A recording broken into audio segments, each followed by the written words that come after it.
சென்னையில் திருத்தப்பட்ட ஆட்டோ கட்டணம் வரும் டிசம்பர் 1ஆம் தேதி முதல் அமலுக்கு வருகிறது. இதன்படி முதல் 1.8 கிலோமீட்டருக்கு 25 ரூபாய் கட்டணமும், அடுத்த ஒவ்வொரு கிலோமீட்டருக்கு 12 ரூபாய் கட்டணமும் செலுத்த வேண்டும்.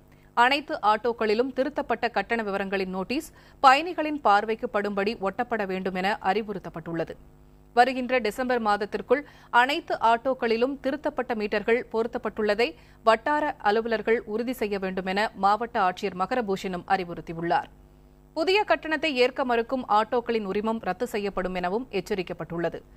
திருத்தி அமைக்கப்பட்ட கட்டணத்துக்கு பொதுமக்களிடையே வரவேற்பு ஏற்பட்டாலும் ஆட்டோ ஓட்டுநர்கள் புதிய கட்டணங்கள் தங்களுக்கு பாதகமாகவே அமையும் என தெரிவித்துள்ளனர்.